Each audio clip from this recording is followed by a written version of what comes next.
Hello, I'm Jessica Van Vonderen in Stanthorpe. This region's experienced a double whammy in recent times of bushfires and drought. But there has been some rain recently, filling farmers' dams and tanks, and so there's a lot of optimism. However, a word of caution, locals say it's going to take a long time to recover from such a severe drought, and here in town, severe water restrictions are still in place. Ellie Bradfield reports. Recent rain has transformed the Bartlett family property on Queensland's Southern Downs, a cause for celebration after years of relentless drought. Every day was different. I never knew what Matt was doing. He'd be gone before the girls got up. He'd be back when the girls were asleep. You know, when's Dad coming home, where's Dad all the time, so it was hard, yeah. There are no sheep left on the property. They finished destocking in December. The rain started weeks later. Bittersweet, I suppose. It will take years to recover, but the pressure has lifted for now. Do you want to make like a Milo? Yeah, make Milo. Milo, okay, where do you get the Milo from? Getting rid of all the sheep, we could actually just have some family time. In Stanthorpe, the farriers run a tourism accommodation business and farm organic lambs. We've been really committed, certified organic growers for 10 years. It's really hard work. But they were forced to give that title up when they couldn't get organic feed. So the drought certainly went longer than we ever anticipated. In town, businesses are struggling and residents face tough water restrictions. We've had a small flood, localised flooding as a result of the rain here in February. We had bushfires, we've had water shortages and we've had drought. There's no doubt it's been intense.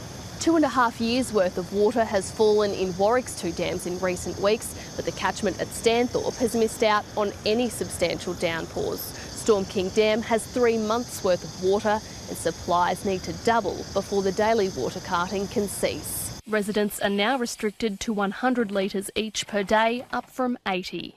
Parents bathing their children with bottled water, having a shower in that, and there was one particular story I got that the children were coming to school with empty water bottles and filling them up and taking them home for mum and dad at home. For the Bartlett family, looking to the future is a gamble. And for us, that's $1.5 million to get back in, just to get back to where we were, you know, so. Hoping greener pastures are here to stay. If years of crippling drought weren't bad enough, in September Stanthorpe was hit by unprecedented and potentially catastrophic fire conditions. A major blaze threatened the town, forcing hundreds of people to flee their homes. George Roberts visited some of those who were in the path of the flames. It's a sight Stanthorpe residents will never forget. Hills ablaze as the fire licked the outskirts of the town. Months on, the scars are still clear. It was horrendous, is the only words I can say, and took us a long time to get over it. Coral and Brad Cray's new home rises where their last was destroyed. It's coming together rather nicely. It's looking a lot better than what I imagined. They lost everything but their pets. Had a lot of up and down moments, and a couple of times there we just looked at each other and burst into tears. Burst into tears and that.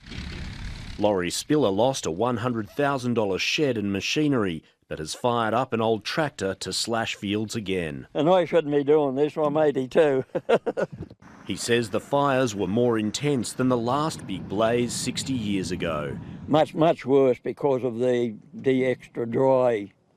See, back then things were at least kind of normal. Now there's no such thing as normal. It's hard to believe that this paddock was burnt black and smouldering when we were here just last year.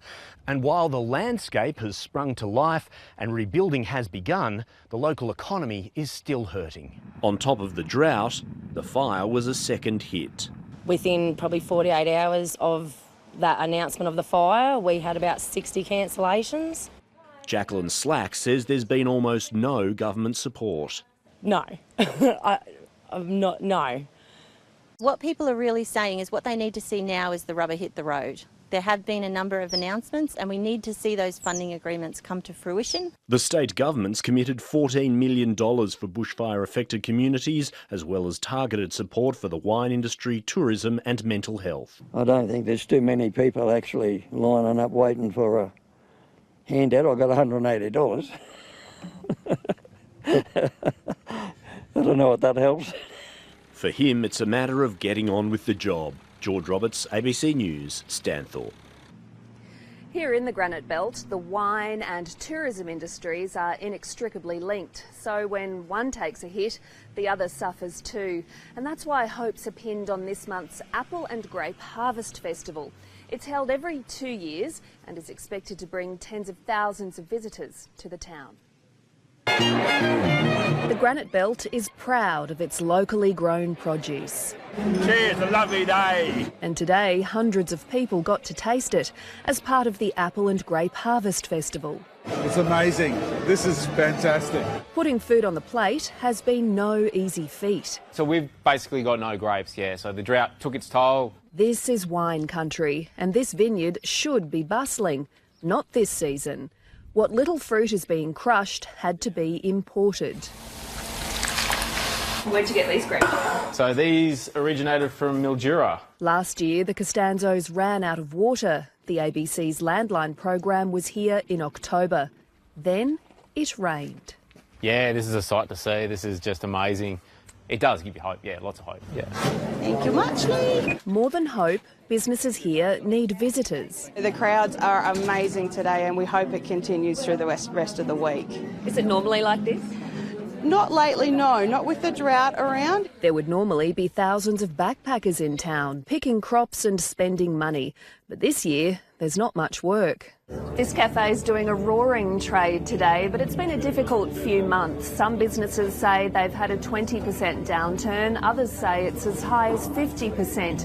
That's millions of dollars wiped from the local economy. It has been a tough time, but I think we turned the corner.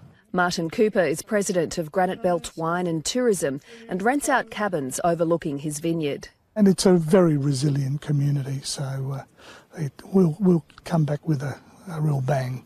As far as recoveries go, the Apple and Grape Harvest Festival is a good place to start. The town at the moment is absolutely just pumping. It's so fun to see all this vibrancy of people and action. And it's a great atmosphere. You having a good time? Oh, wonderful. I kiss hands, Jessica. Oh, okay.